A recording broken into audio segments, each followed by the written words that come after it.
In early December, as the first snowflakes began to fall, Margaret Wilson was planting the last of her bulbs in her home garden. Even at 65, gardening remained her emotional anchor.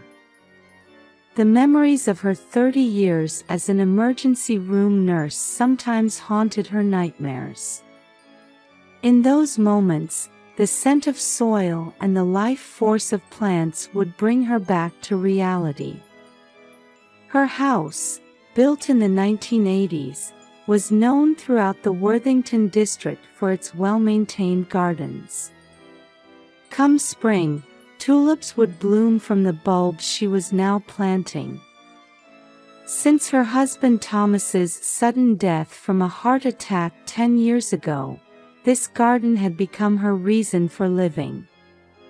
On weekends, neighbors would stop by during their walks, looking forward to Margaret's homemade apple pie. She should have been enjoying a peaceful retirement in this quiet suburban neighborhood of Columbus, Ohio.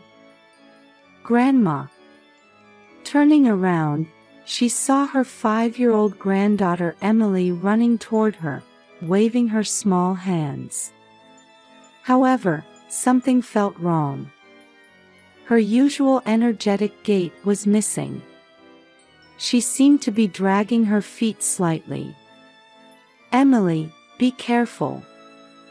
Margaret quickly removed her gloves and spread her arms to embrace her granddaughter. Emily obediently jumped into her grandmother's arms, but her body was noticeably lighter than before. For a child conceived after 7 years of fertility treatments, this weight loss was alarming. "Emily, have you been eating your mother's cooking lately?" "Yes, but Mama says I can't get fat." Emily's voice was small and trembling. Margaret tried to gently roll up her granddaughter's long-sleeved shirt, but Emily quickly withdrew her arm. The gesture was identical to that of abused children she had seen countless times in the emergency room. "Does it hurt?" "No. I'm fine." The response was vague, and Emily's eyes remained fixed on the floor. Margaret's intuition, honed by 30 years of experience with countless abuse cases as a nurse, began raising alarm bells. Her son and daughter-in-law's house was a modern townhouse in a new development, just 15 minutes away by car. Her son James, 38, ran a real estate business. Though outwardly gentle, he had a strong attachment to money. His wife Rachel was a former investment advisor, currently a full-time housewife pregnant with their second child. Just last week at Sunday dinner, she had heard about their $4 million debt from 7 years of IVF treatments, and an additional $2 million loss from an investment scam. "James. Emily doesn't seem well." Her son rushed out to the garden. A momentary look of anxiety crossed his face. She's been a bit under the weather lately. Rachel's worried and making sure she gets plenty of rest." Her son's explanation sounded natural, but there was something artificial about it. Margaret searched for Rachel, her son's wife who was 8 months pregnant. She was watching coldly from inside the house.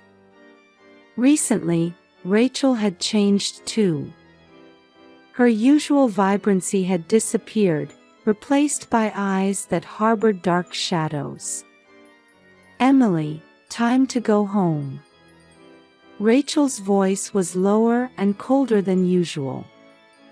After that day, Margaret's opportunities to see Emily gradually decreased. Phone calls were met with responses like, "She's not feeling well," or "We're taking her to the doctor." However, Margaret, with her connections to the local medical network, knew they hadn't taken her to any doctor. Every Sunday, after Mass at St. Michael's Catholic Church, she would pray alone. Her former colleagues from Riverside Methodist Hospital would express concern about Emily's situation. "Lord, please let my instincts be wrong." Every time she prayed in church, Margaret felt overwhelmed by anxiety.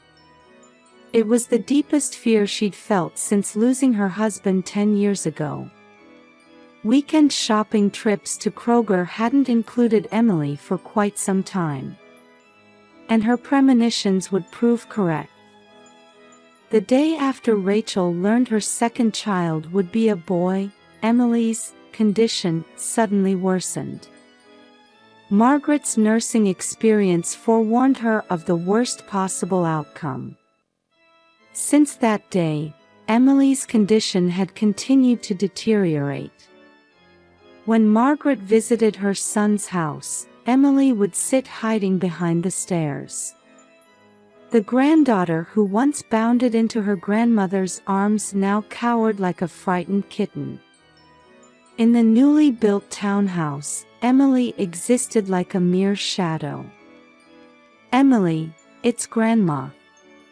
Everything's all right." Even when called, Emily would only nod slightly. The child who once ran energetically around the garden now lived wrapped in long-sleeved clothes, hiding in shadows. Margaret tried several times to check for bruises on her arms, but Emily desperately refused. Her gestures clearly showed fear. During her time at Riverside Methodist Hospital, Margaret had learned the characteristic behavioral patterns of abused children. Hiding arms and legs, flinching at adult presence, abnormal eating habits. Emily displayed all of these signs. "Have you been eating well lately?" "Yes, but..." Emily glanced around cautiously before continuing in a whisper, as if terrified of being overheard. "I eat, secretly, in my room." Just then, Rachel's voice rang out from the kitchen. A metallic, cold voice from the new stainless steel counter. "Emily. What are you talking about?" At that voice, Emily's body froze for an instant. Margaret was reminded of her nursing days. The countless abuse cases in the emergency room. Children trembling at their parents' voices. And now, her own granddaughter showed the same reaction. 30 years of experience sent out every warning signal.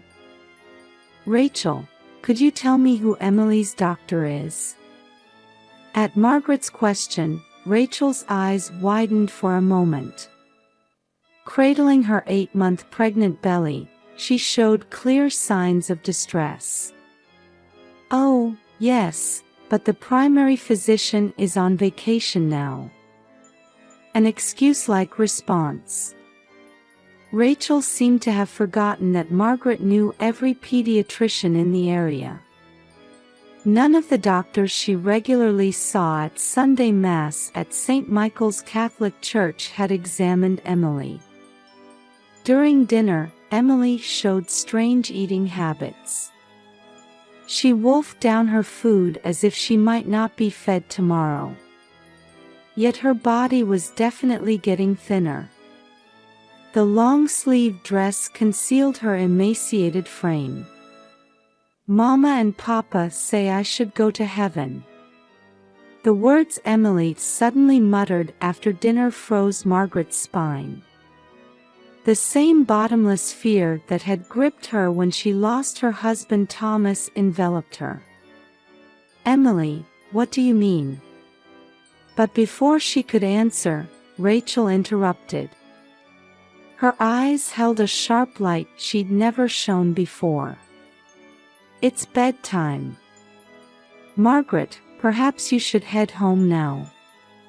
As she was leaving, Margaret caught her son in the garage.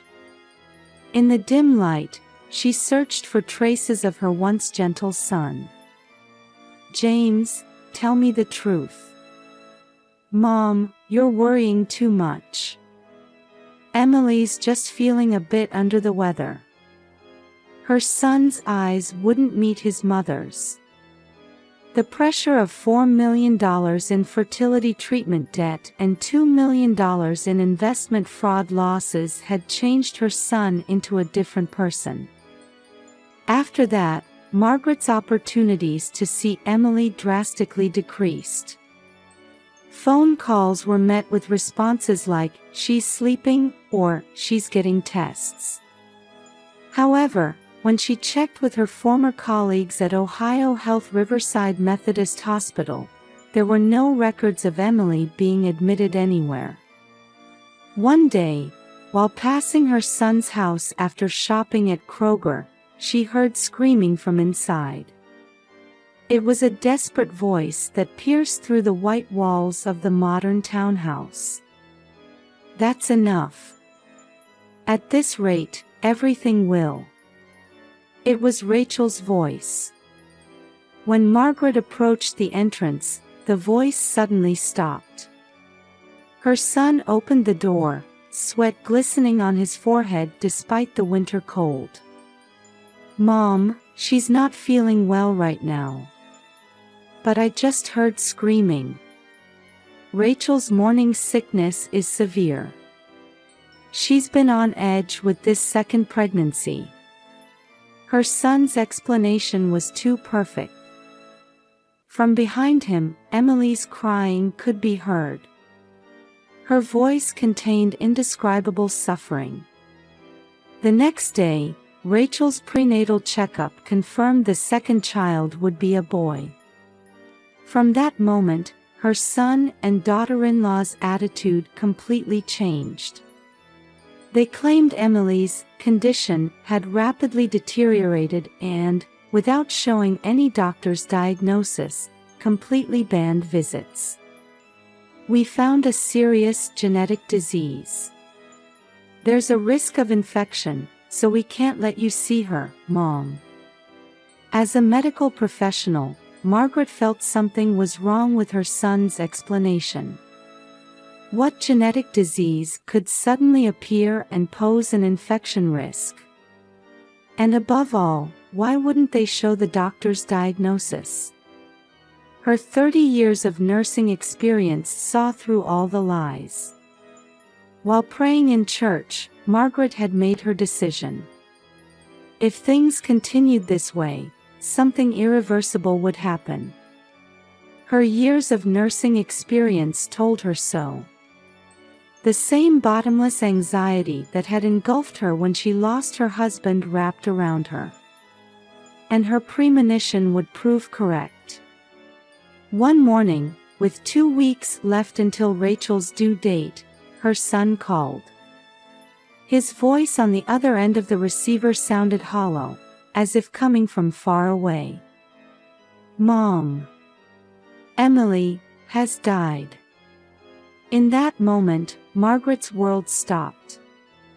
Outside the window, Ohio's winter wind howled ominously. The 48 hours after hearing of Emily's death passed like a nightmare. Her son and daughter-in-law were rushing the funeral preparations with unusual haste. They said only family would attend. The cause was stated as acute organ failure due to severe infection, and the coffin was to remain strictly sealed. "The body is too damaged to show you, Mom." Margaret countered her son's words with her 30 years of nursing experience. If it was organ failure from infection, there needs to be a report to the health department. What's the report number? Who was the attending physician? A moment of silence. Her son's face tensed. "Everything's already been arranged. Mom, please don't worry about unnecessary things." That night, Margaret had a dream. Her husband Thomas appeared, telling her to protect Emily. When she woke up covered in sweat, the full moon cast an eerie light through the kitchen window. The day before the funeral, Rachel suddenly went into labor. 2 weeks earlier than expected. "Mom, can you handle the funeral preparations? We need to get to the hospital." After her son and daughter-in-law left for the hospital by ambulance, Margaret was left alone with the funeral director. The man seemed to want to say something. "Mrs. Wilson, actually." He looked around cautiously before continuing in a low voice. "There are strange sounds coming from the coffin." Margaret's heart nearly stopped. "Sounds? What kind of sounds?" "Like someone moving inside." At that moment, a faint sound could definitely be heard from the coffin. The funeral director left with a pale face. Margaret approached the coffin with trembling hands. In her 30 years as an emergency room nurse, she had seen countless corpses. But never had there been such a terrifying moment. And then she heard it. "Help me, help." A faint but unmistakable voice. Emily's voice. The moment Margaret's hand touched the coffin, she felt a slight vibration from within. As she carefully tried to open the lid, she heard the sound of cloth tape peeling from the inside. And then, "Grandma." Emily was bound with chains, and cloth tape covered her mouth. It had slightly peeled off from tears and sweat, allowing her voice to leak out. Though her body seemed groggy from sleeping pills, she was definitely alive. "Emily." "It's all right, Grandma's here." Margaret quickly began undoing her granddaughter's restraints. Her efficiency was exactly what she had cultivated in the emergency room. Emily's body was cold, and her pulse was weak, but she was unmistakably alive. "Does it hurt? Do you feel sick anywhere?" Her nursing instincts kicked in as she began checking vitals. Emily's arms showed injection marks. She had clearly been administered sleeping pills. "Mama made me take medicine. Papa tied me up."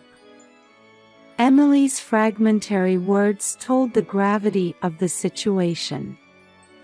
Insurance fraud.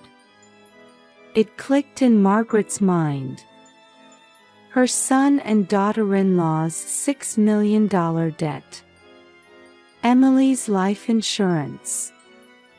And the birth of a male child.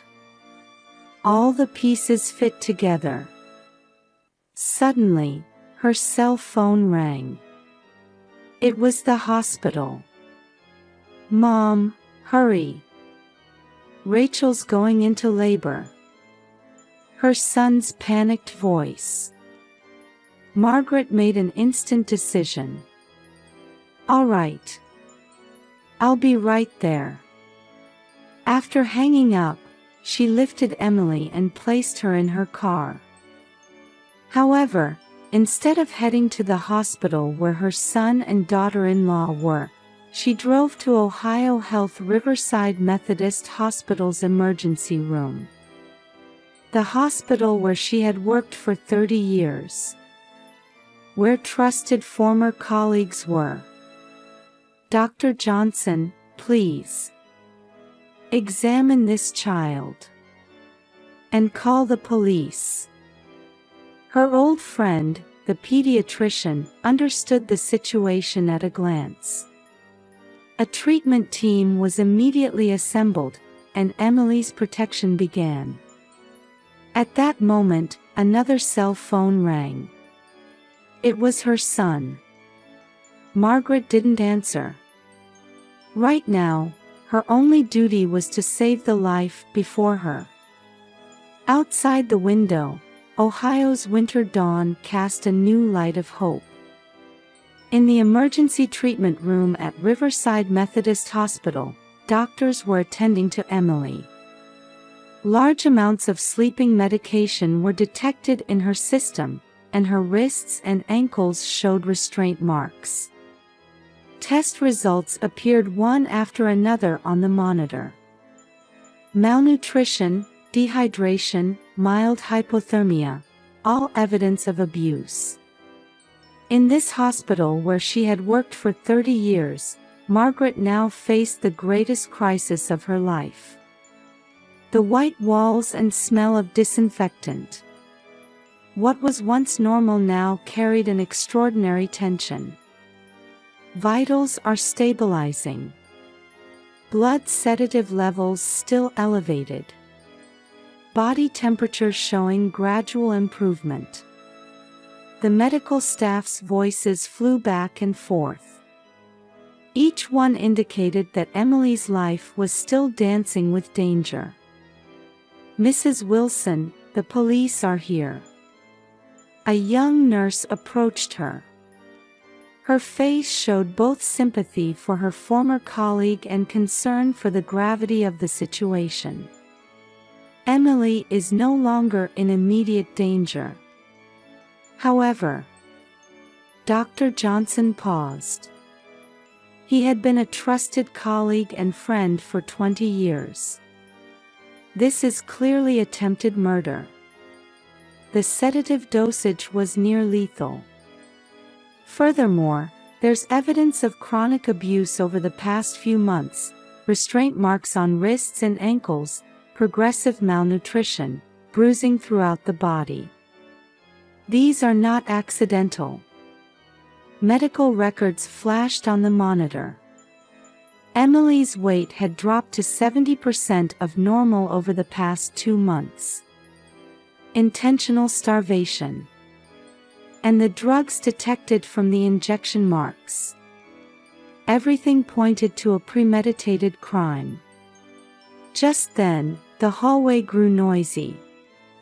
The sound of emergency transport sirens and hurried footsteps. "Mom! Why did you take Emily?" James burst in, his face contorted. Behind him, Rachel writhed in labor pain. Her white hospital gown was soaked with sweat. "Why?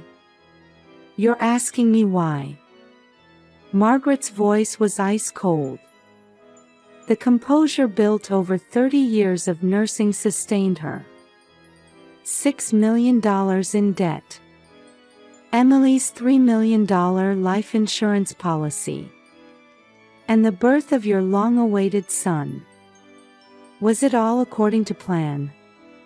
Trying to kill your own child by burying her alive.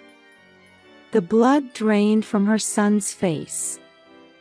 Rachel screamed. Whether from labor pains or guilt was unclear. "No, that's not, we." At that moment, police officers entered the room. The sound of heavy boots echoed in the silent hospital room. "James Wilson, Rachel Wilson. You are under arrest for attempted murder, child abuse, and attempted insurance fraud." Rachel suddenly began screaming hysterically. "We had no choice. The fertility treatment debt, investment fraud, everything was crushing us. If only this child wasn't here, we could have a new life." Her screams echoed throughout the ward. At that moment, she was struck by intense labor pains. "Admit the patient. Prepare the delivery room." The medical team responded swiftly. Rachel to the delivery room. James taken away by police. His back no longer showed any trace of the once proud real estate agent, now just that of a criminal. That night, the truth emerged during interrogation. $4 million for 7 years of fertility treatments. $2 million lost to investment fraud. The desperate couple planned to use Emily's life insurance to pay off their debts. The confirmation that their second child would be a boy pushed them to make their decision. They tried to sacrifice their beloved daughter's life as a ticket to a new life. We started restricting her food 2 months ago. To fake illness, James stated flatly during questioning. His voice now lacked any emotion. Rachel obtained sleeping pills from a former hospital contact. We carefully planned everything so her nurse mother wouldn't notice. We told the funeral home it was severe damage from infection and arranged for the coffin to remain sealed. Each confession tore at Margaret's heart. In Emily's hospital room, Margaret held her sleeping granddaughter's hand. The regular beeping of monitors proved her certain life. The quiet drip of 4 fluids. The stable waveform of the ECG. All testified that her beloved granddaughter was truly alive. And in the adjacent delivery room, Rachel was giving birth to a boy under police surveillance. The birth of a new life and the collapse of a family. Opposing fates intersected within the White Hospital walls. Police officers with warrants quietly walked the corridors. Margaret gazed out the window. Dawn was approaching. 30 years of nursing experience had saved a life, and maternal instinct had prevented a family's destruction. But this wasn't the end, it was the beginning of a new battle. She didn't yet know what light awaited beyond the deep darkness. Only Emily's warm hand conveyed certain hope. 3 months after the incident, on a spring morning, tulips bloomed in Margaret's garden from the bulbs planted in winter. Emily was seriously planting seedlings in a small flower bed in one corner of the garden. "Grandma, is this okay?" Her voice showed signs of gradually returning vitality. After the incident, thanks to swift action by Child Protective Services, Margaret had gained custody of Emily. She was also granted custody of her newborn brother. "Yes, that's very good." Next to Emily, 3-month-old Thomas slept peacefully in his stroller. Her grandson, named after her late husband. Here was the shape of their new family. As details of the incident emerged, support from the local community grew. The St. Michael's Catholic Church community promised to fully support the raising of both children. "Mrs. Wilson, is there anything you need?" Neighbors regularly checked in. Former emergency room colleagues would come to help between their shifts. Meanwhile, her son and daughter-in-law's trial continued.